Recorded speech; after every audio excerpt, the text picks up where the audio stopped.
कल सदगुरु कबीर साहिब जी ने क्या कहा था? सदपात्र बनो, है ना।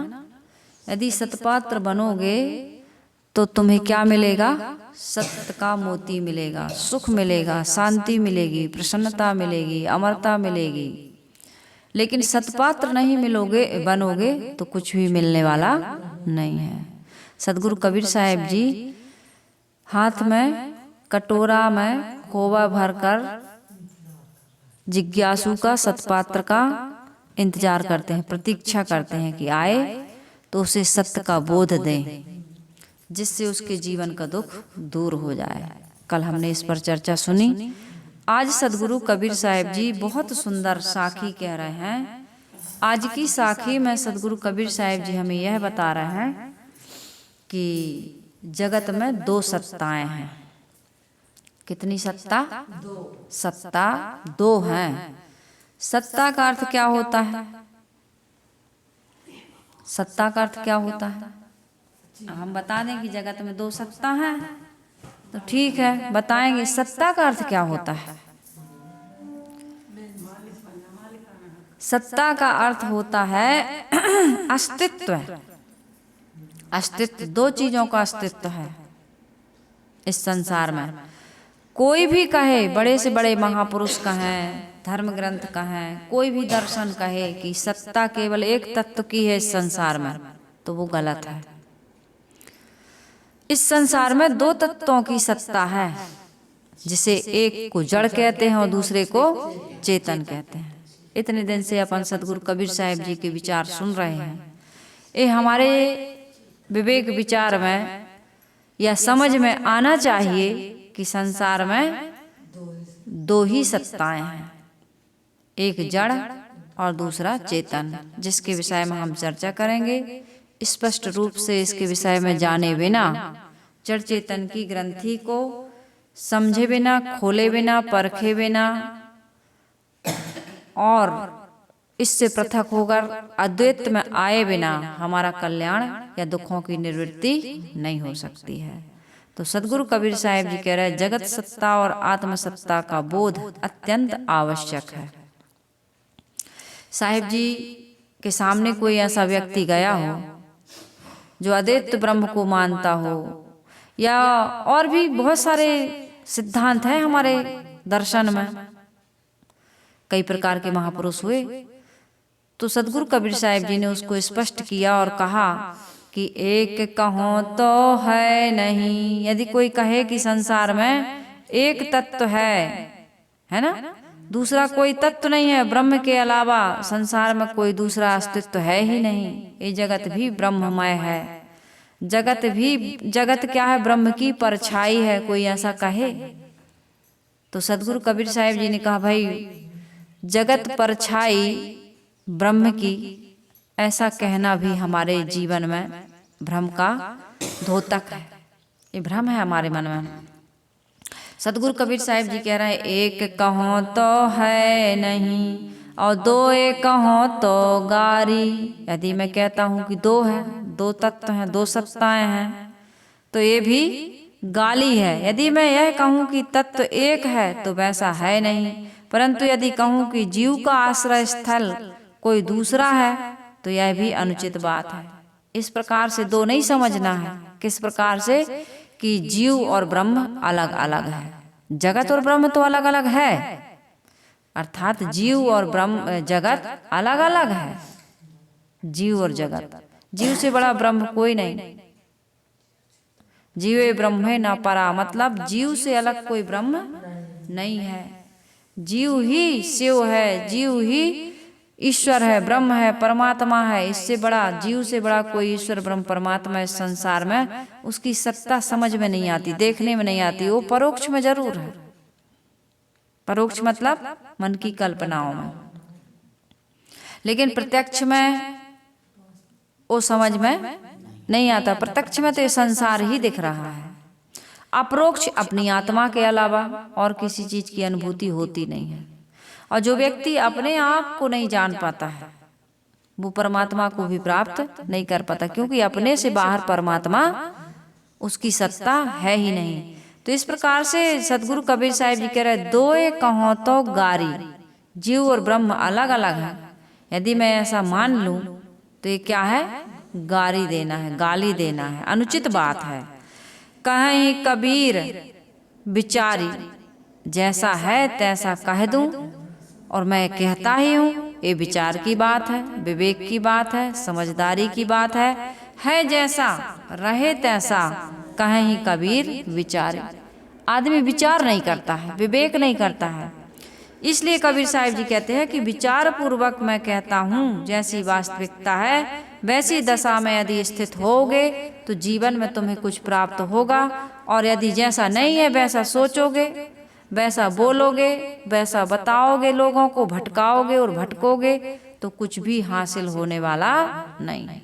चाहे जितने नाम जप लो, चाहे जितनी माला फेर लो, चाहे जितना नदियों में नहा लो, चाहे जितना पर्वतों में जाकर के भटके आओ, सिर पटके आओ, कुछ मिलने वाला, कुछ होने वाला नहीं है। संसार में कितनी पूजा पाठ, कितनी प्रार्थनाएं, कैसी कैसी तपस्याएं करने वाले लोग हुए और आज भी हैं।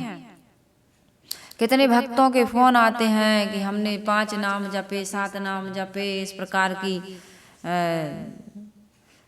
ज्योति देखी, अनाहद नाद सुना, और क्या क्या साधनाएं करते हैं। जीभ को तालू में उल्टा लटका करके,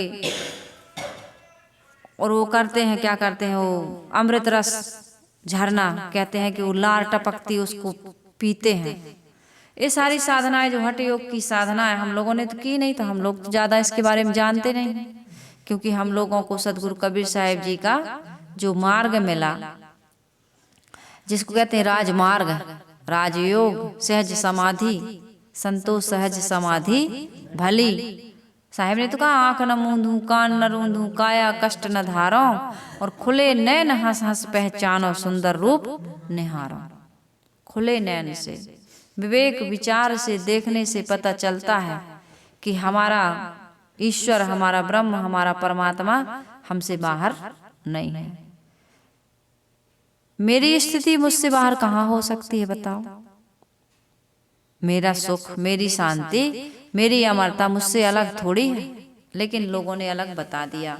तो यहाँ पर मैं ये कह रही थी कि जगत सत्ता और आत्म सत्ता का बोध ही वास्तव में अद्वैत वेदांत की साधना है। क्या है? जगत की सत्ता और आत्मा की सत्ता का बोध, ये वास्तव में अद्वैत वेदांत की साधना है। हमें जगत की सत्ता को भी पहचानना है और अपनी आत्म सत्ता को भी पहचानना है। बिल्कुल सरल, इसको समझना बिल्कुल सरल है, लेकिन समझाने वाला चाहिए। कठिन से कठिन विषय भी सरल हो जाता है समझाने वाला हो, लेकिन सरल से सरल विषय भी जटिल हो जाता है यदि उसको भटकाने वाला हो। बिल्कुल सरल बात है, लेकिन भटकाने वाला मिल गया। किसी ने भ्रम डाल दिया, किसी ने अंधविश्वास में डाल दिया, पाखंड में डाल दिया, तो निकट की वस्तु भी दूर हो जाती है। तो यहाँ पर पहले हमें समझना यह है कि सत्ता का अर्थ क्या है, यानी जिसका अस्तित्व हो, अस्तित्व हो। जगत सत्ता, जगत सत्ता क्या है? जो दिखाई दे रही है, आंखों से देख रहे हैं ना हम। जगत की सत्ता को आंखों से हम देख रहे हैं। जगत की सत्ता और दूसरी सत्ता क्या है? दूसरी सत्ता क्या है? आत्मा की सत्ता, चेतन की सत्ता, जो देखने में नहीं आती, जिसकी सत्ता से इस जगत को हम देख रहे हैं। बात समझ में आ रही? एक सत्ता हुआ है जो दिखाई दे रही है, और एक सत्ता हुआ है जिसको जो ये जगत को देख रहा है। दो सत्ता हो गई ना, देखने वाला और जो दिख रहा है, वो दो चीजें हैं। जगत सत्ता क्या है? जो आंख से दिखती है और समय के साथ साथ बदलती भी है। ये जगत की सत्ता कैसी है? दिखाई भी देती है और परिवर्तन भी इसमें लगा हुआ है, जो आती है और जाती है। सदगुरु कबीर साहिब जी कहते हैं, आवो न जावो, मरो नहीं जीवो, साहिब मैट लगारी। सदगुरु कबीर साहिब जी कहते हैं कि मुझे सदगुरु का ज्ञान मिला, विवेक मिला, विचार मिला, गुरु भक्ति के द्वारा, त्याग वैराग के द्वारा, स्वरूप स्थिति के द्वारा मैंने इस जगत की लगारी को, लगाव को, मोह को, ममता को, आसक्ति को त्याग दिया। अब मुझे ना आना पड़ेगा और ना जाना पड़ेगा, अपने स्वरूप में जैसा हूँ रहे जैसा, है जैसा रहे तैसा, कहे कबीर विचारी। मैं जैसा हूँ वैसे ही रहूंगा। अब मैं वासना के कारण से जगत में भटकूंगा नहीं। ये वासना आदमी को भटका रही है, ये जगत का मोह, ये विषयों की आसक्ति, यही तो भटका रही। माँ के गर्भ में कैसे जाता है जीव, ये सूक्ष्म शरीर बना बना करके, सूक्ष्म शरीर वासनाओं का पुंज जिसे कहते हैं, ये सूक्ष्म शरीर को लेकर के गमनागमन करता रहता है। इस शरीर में, इस पिंड में कहीं कैद नहीं है जीव, आत्मा उस सूक्ष्म शरीर के साथ में वो रहता है। पूरे शरीर का आप ऑपरेशन करके देख लो, कहीं कोई ऐसी सत्ता दिखने वाली नहीं है। तो यहाँ पर मैं ये कह रही हूँ कि जो आती है और जाती है, जो समय के साथ बदलती है, जो आंख से दिखाई देती है, वो सत्ता क्या है? जगत। अब उदाहरण दे करके कोई कहे कि समझाओ भाई, इसको कैसे समझेंगे? तो शरीर दिखता है कि नहीं दिखता? बचपन दिखता है, यौवन दिखता है, बुढ़ापा दिखता है, लेकिन एक रस रहता नहीं है। कहाँ रहता है? शिशु के रूप में बच्चा पैदा होता है, धीरे धीरे धीरे धीरे बड़ा हो जाता है और अवस्थाएं पार करते करते एक दिन आदमी की जो एज है उसके साथ साथ शरीर बढ़ता है, लेकिन बढ़ते बढ़ते बढ़ते बढ़ते इतना नहीं बढ़ जाता कि छत में लग जाए। 100 साल का हो गया तो आदमी छत में लग गया, अब वो बनेगा ही नहीं घर में। ऐसा नहीं है। प्रकृति का नियम देखिए, 25 साल तक, 18 साल, कितने साल तक बढ़ते हैं? वैज्ञानिक लोग बताते हैं 16, 18, 20 तक व्यक्ति का विकास होता है शरीर का, उसके बाद में घटने लगता है और कहूँ बढ़ता जाता। उम्र के साथ साथ शरीर बढ़ता जाता तो क्या होता? छोटा पड़ने लगता घर।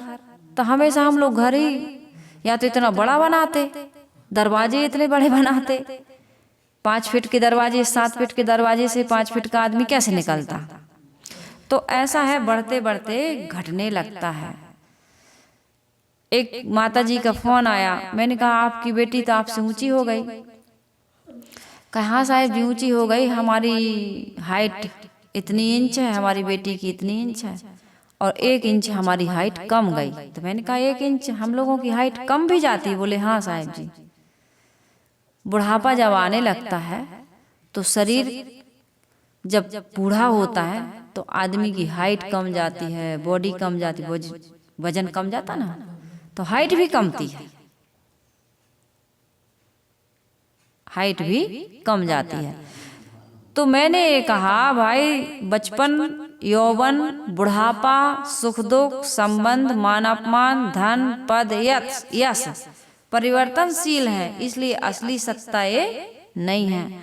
अद्वैत में इसे व्यवहारिक सत्ता कहा गया है। व्यवहार में यही सब हो रहा है, इसमें हम सुख पा सकते हैं क्या? इसको सत्य समझ करके इसका मोह करें, इससे ममता करें, इसको एक रस स्थायी बनाने का हम परिश्रम करें, प्रयास करें। कोटिन यतन करो यह तन की अंत अवस्था धूरी हो। जब शरीर ही धूल में मिलने वाला है तो शरीर का संबंध जितना है वो क्या स्थायी रहेगा?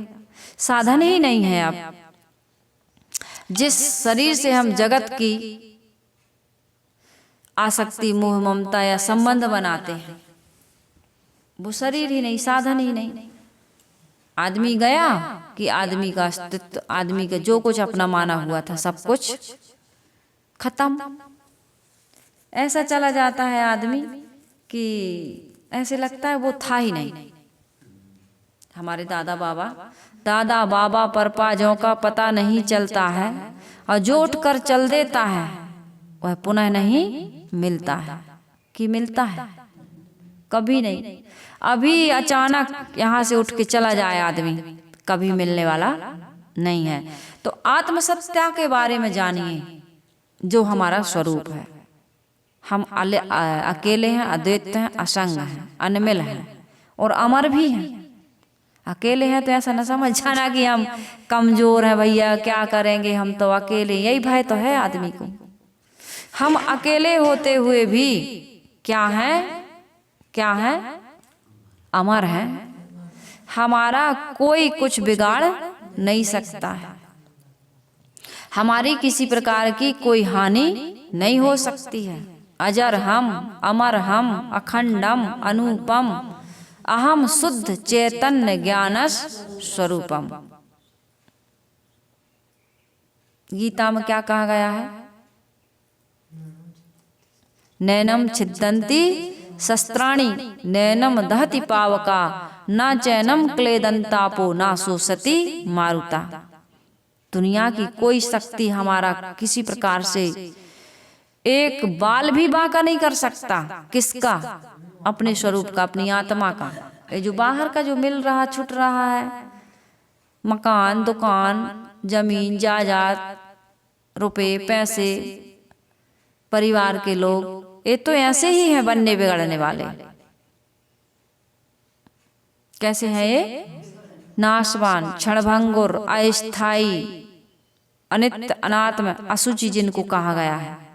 ये अनित्य है, नित्य नहीं है, अनात्म है। इसमें जब तक आत्मा है तब तक इसकी शोभा है, शरीर की संबंध की। जीव निकल जाए तो कोई शोभा नहीं। अशुचि है, अपवित्र है, अपावन है। पावन, पवित्र, निर्मल, शुद्ध जो भी कहें, ये क्या है? हमारी आत्मा, हमारा स्वरूप। तो मैं ये कह रही थी, आत्म तत्व वह है जो सबको देख रही है। इसको खूब अच्छे से समझिएगा। आत्म तत्व क्या है? जो सबको देख रही है, देख रहा। आत्मा को स्त्री लिंग से भी संबोधित किया जाता है और पुल्लिंग से भी किया जाता है। जो सबको देख रही है वो आत्मसत्ता है।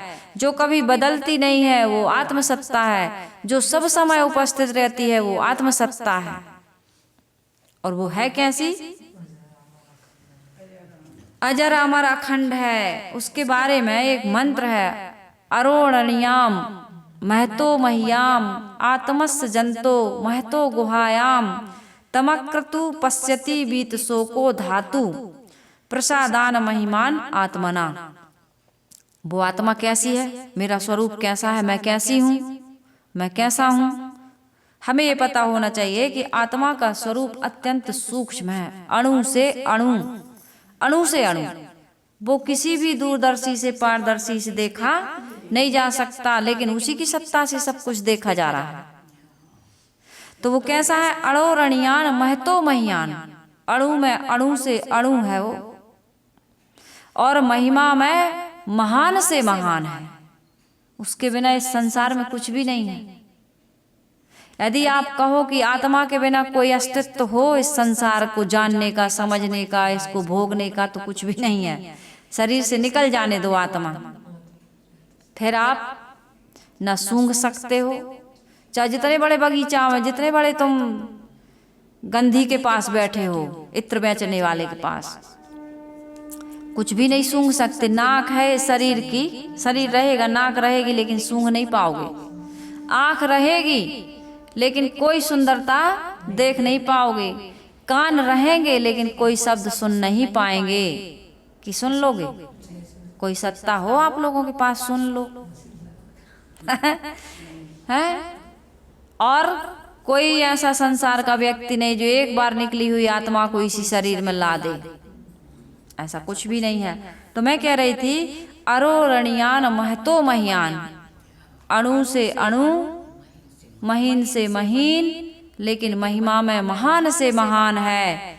इसलिए हमारे ऋषि कहते हैं कि सारे ज्ञान विज्ञान के मूल में क्या है? ये आत्मा।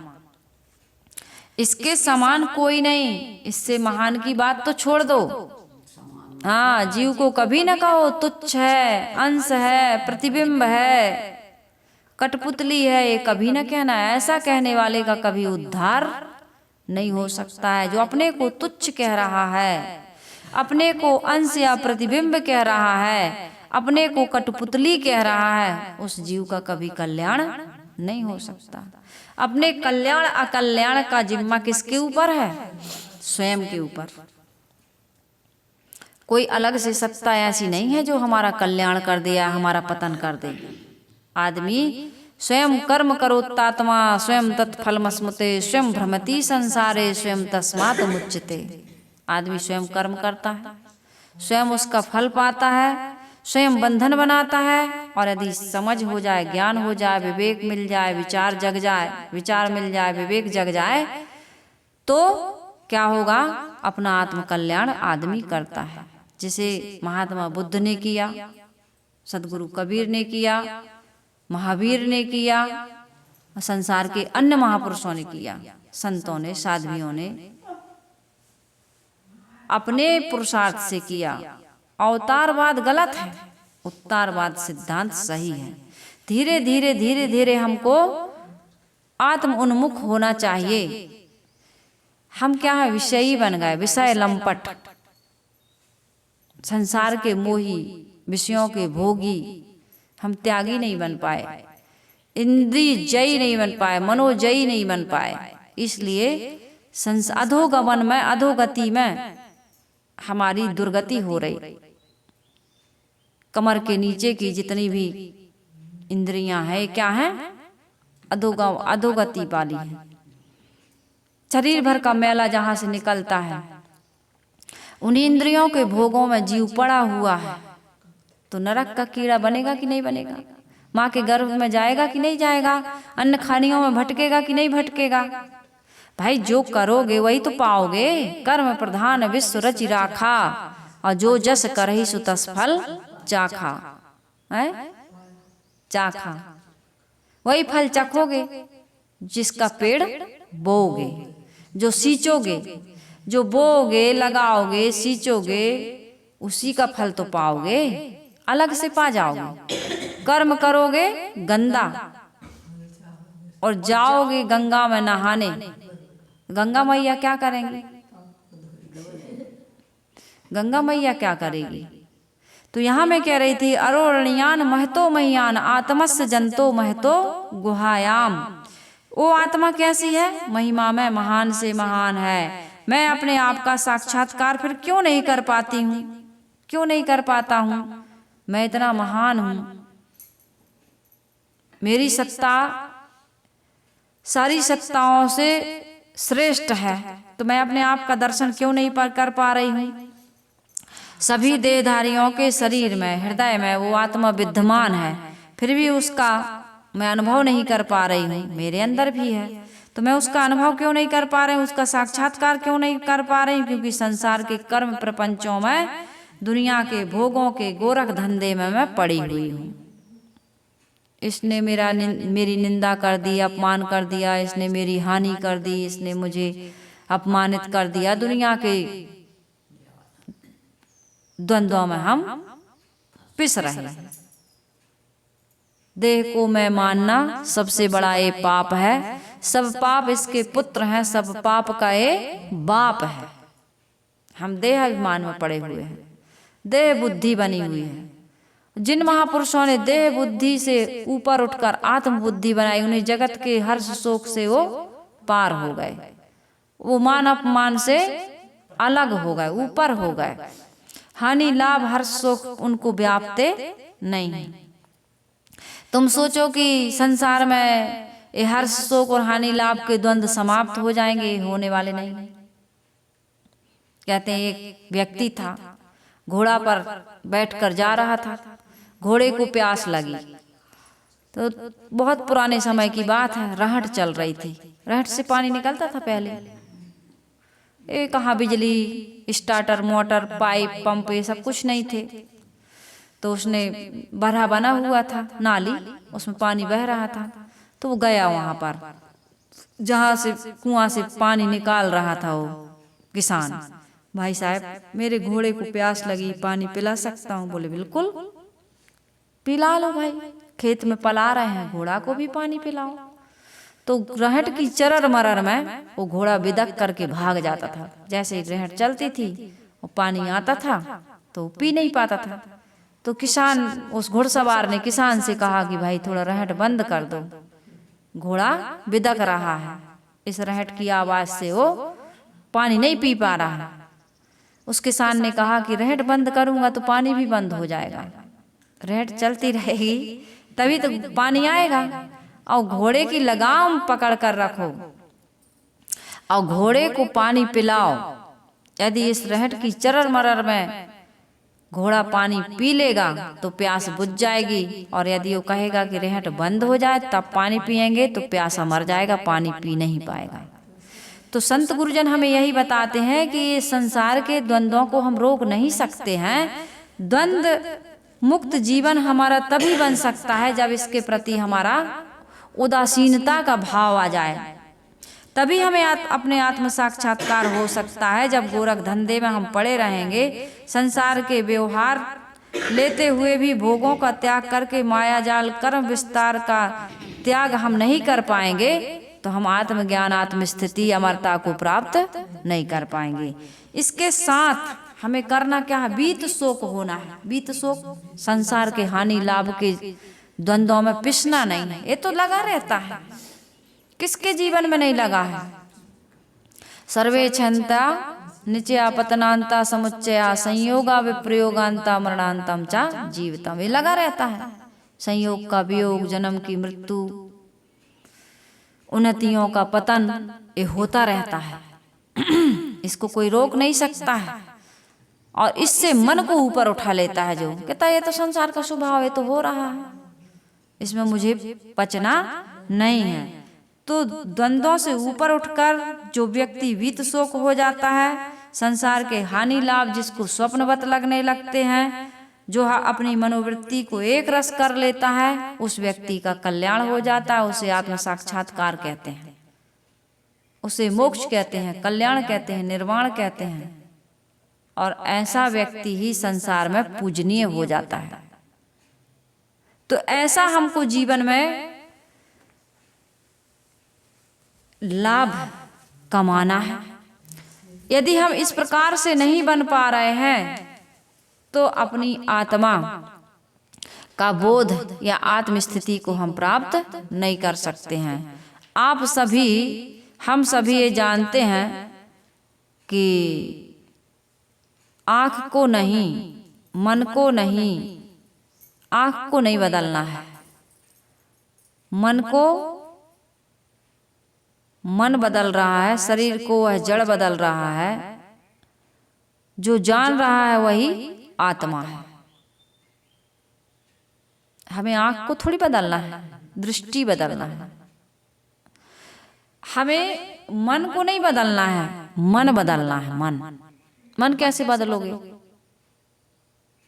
दूसरा मन कहीं से लाके थोड़ी बदल लोगे, अपने मन को बदलना है, यानी सोच को, विचार को, भावनाओं को बदलेंगे तो मन बदल जाएगा।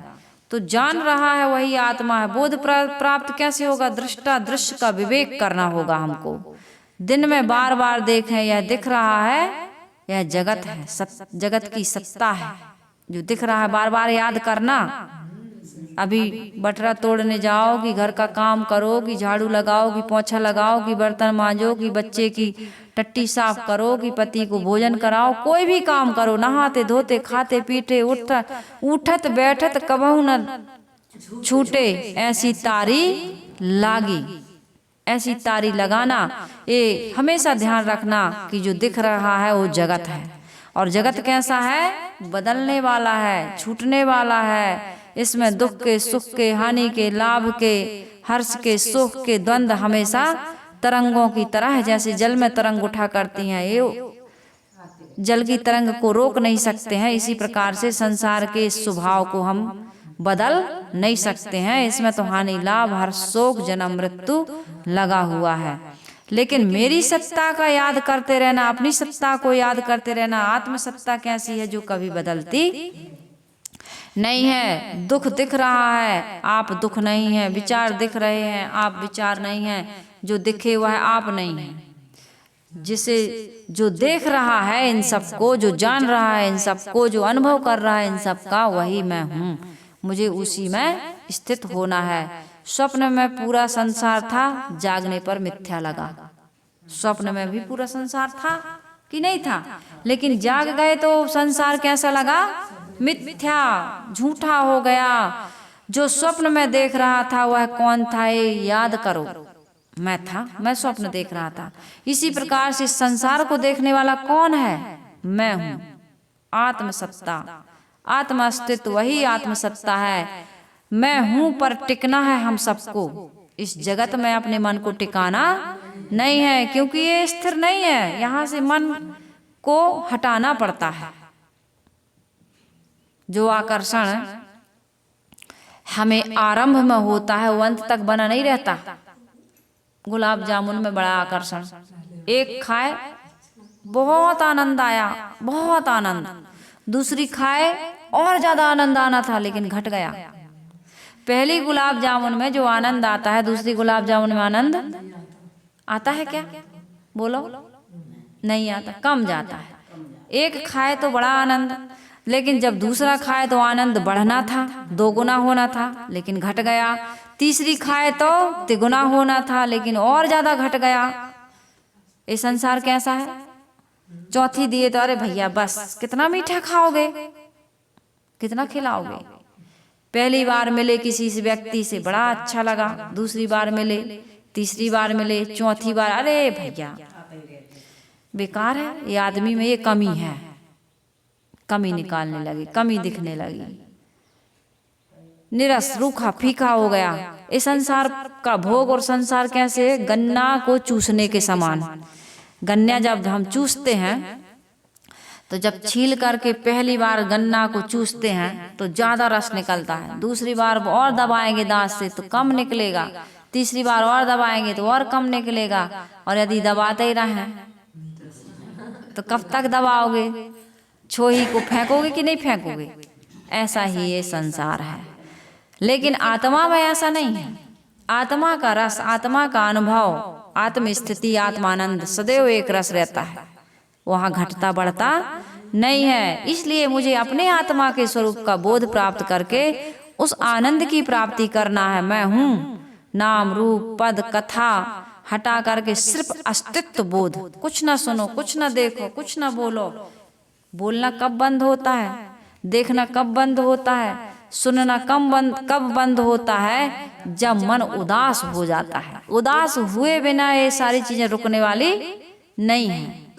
संसार से उदासीन हुए बिना वैराग्य हमारा टिक नहीं सकता है, और वैराग्य हुए बिना त्याग आ नहीं सकता है। और त्याग या वैराग्य एक ही बात है। उसके इन दोनों के बिना हमें शांति मिल नहीं सकती, आत्मस्थिति हो नहीं सकती। जगत से वैराग्य नहीं, विवेक करो।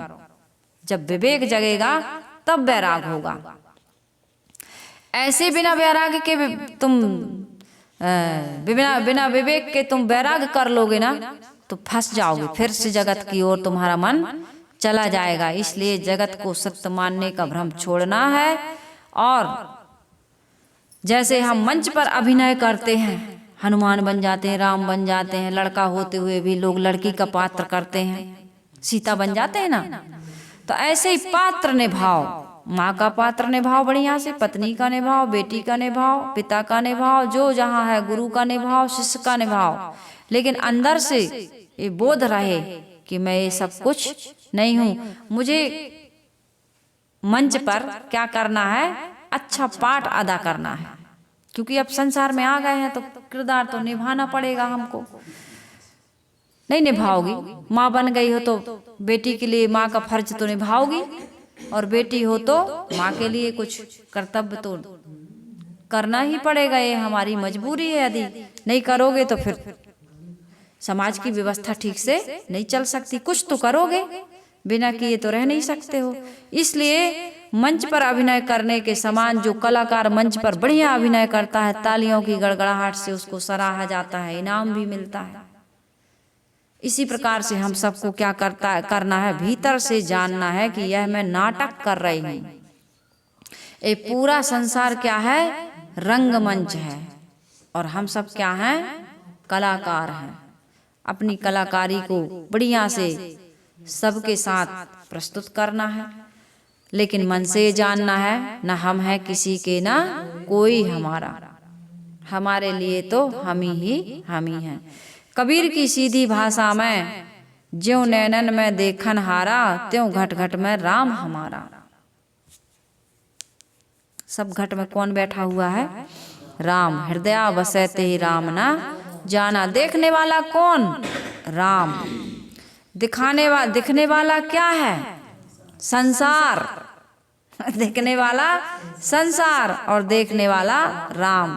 तो हमारी साधना का सार यही है कि जगत को देखते रहें पर टिकें देखने वाले पर। जगत को तो देखो, लेकिन टिकना कहाँ है? देखने वाले पर। बार बार पहचान करे मैं दृश्य नहीं हूँ, दृष्टा हूँ। यह बोध धीरे धीरे ज्ञान में बदल जाता है। उस दिन हमारा जीवन सफल और सार्थक हो जाता है। तो सदगुरु कबीर साहिब जी कह रहे हैं कि संसार में सत्ता दो है, एक जड़ और दूसरा चेतन। इसको सरल सीधी व्याख्या में लोगों को न समझाकर ऐसा भटकाया गया कि आदमी ये सोचने लगा, ये विचार करने लगा कि व्यापक शब्द इतना महिमा परक बना दिया कि संसार में एक भी ऐसा तत्व नहीं है जो एक अखंड एवं व्याप्त हो। कोई भी सत्ता, जड़ की सत्ता भी एक नहीं है। 5 तत्व जो बताते हैं जिनमें 4 मुख्य हैं, वो भी एक नहीं है पूरे संसार में। 4 हैं, चारों अलग अलग हैं, तब ये संसार चल रहा है। इसी प्रकार से हम सब शरीरधारियों के घट में जो चेतना है वो भी एक नहीं है, वो भी अलग अलग है। क्वांटिटी में अलग अलग है, क्वालिटी में एक है। इसलिए अपना राम, अपना ईश्वर, अपना ब्रह्म, अपना परमात्मा अपनी आत्मा ही है। और वो कैसी है? उसका भी अपना एक देशी है। वो भी अभी कहाँ है? शरीर में। ये पूरे संसार में आत्मा नहीं फैली है। कण कण में है राम, ये गलत बात है। घट घट में है राम, घट घट में है आत्मा, कण कण में आत्मा नहीं है। ये कुर्सी टेबल माइक में, मंच में, पंखा कूलर में, ये जड़ तत्वों में आत्मा नहीं है। ऐसा यदि हम सोचते हैं कि नहीं, संसार में सब कहीं अखंड रूप से एक सत्ता ही व्याप्त हो रही है, तो ये गलत व्याख्या है। तो इस सिद्धांत को समझने के लिए कबीर पारक संस्थान इलाहाबाद से, प्रयागराज जिसका नाम हो गया है, वहाँ से आप बीजक मंगा सकते हैं, आप कबीर दर्शन मंगा सकते हैं, जिसमें बहुत सुंदर जड़ चेतन के बारे में व्याख्या है। इसको पढ़ करके, समझ करके, चिंतन करके अपने जीवन की भ्रांति को, अज्ञान को दूर करके अपने आत्म कल्याण का काम आप और हम सभी लोग कर सकते हैं। एक दिन के प्रवचन से, 1 घंटा के प्रवचन से, थोड़े देर के प्रवचन से या कथा से या पुस्तक से होने वाला नहीं है। विवेकी, पारखी, समझदार संतों की शरणागति में जाए बिना, उनसे स्पष्ट बोध निर्णय प्राप्त किए बिना, सदग्रंथों का अध्ययन किए बिना, साधना संयम किए बिना हमारे जीवन का ज्ञान दूर नहीं हो सकता है। तो इसके लिए हम सबको प्रयत्न करना पड़ेगा और अभ्यास करना पड़ेगा, तब हमारे जीवन का दुख दूर होगा। नहीं तो यह हमारे जीवन का भटकना, जन्मना मरना बंद नहीं हो सकता है। तो हम सबके जीवन का कल्याण हो और हम सबके जीवन में एक गुरु की प्राप्ति हो जो हमें इस संसार सागर से पार कर दे। ऐसी शुभकामनाएं देते हुए मैं अपनी वाणी को विराम दूं। आइए इसके पहले हम सभी लोग गुरु वंदना कर लेते हैं। वंदन है गुरु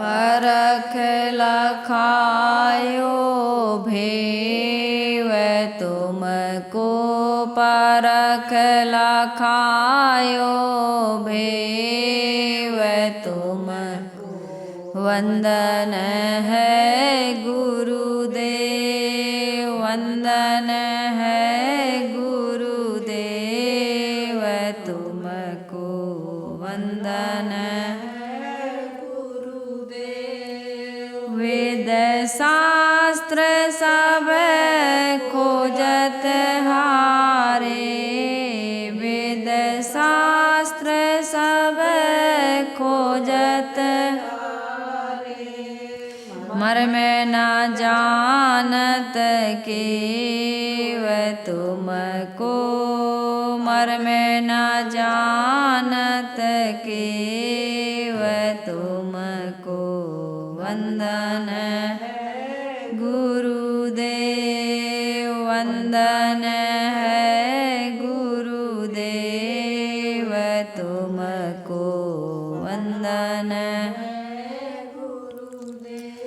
गुरु समान और को दाता, गुरु समान और को दाता, ताकि करिए सेव तुमको, ताकि करिए सेव तुमको, वंदन है गुरुदेव, वंदन है गुरुदेव तुमको, वंदन है गुरुदेव। साहिब कबीर अभय पद दाता, साहिब कबीर अभय पद पूरण परख समेव तुमको, पूरण परख समेव तुमको, वंदन है गुरुदेव, वंदन है गुरुदेव तुमको, वंदन है गुरुदेव। साहेब साहेब बंदगी, साहेब बंदगी। बोलिए सद्गुरुदेव की जय, संत समाज की जय, माताओं की जय। तो समझ में आया सत्संग क्या करना है? घर में जाके क्या करोगे? दो सत्ताओं को याद रखना। जगत की सत्ता कैसी है? जो दिख रहा है वो जगत है, और ये एक रस नहीं है, ये बदलने वाला है, बिगड़ने वाला है, छूटने वाला है, अनात्म है, अनित्य है, और अपनी आत्मा नित्य है। जो देखने वाला है वही है दृष्टा।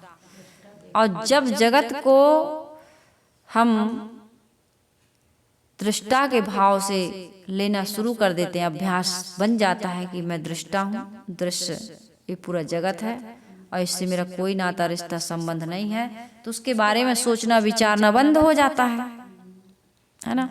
और जितने समय हम जगत का चिंतन बंद करते हैं, यानी मन हमारा क्या हो जाता है? मौन हो जाता है, मन मौन हो जाता है, सोचना विचारना बंद कर देता है, तो संकल्प विकल्प शून्य की अवस्था कहते हैं इसको। और जितने समय हमारा मन संकल्प विकल्पों से शून्य रहता है, उतने समय हम अद्वैत की स्थिति में रहते हैं। किसकी स्थिति में? अद्वैत। वहां दो नहीं है, फिर मैं ही हूं।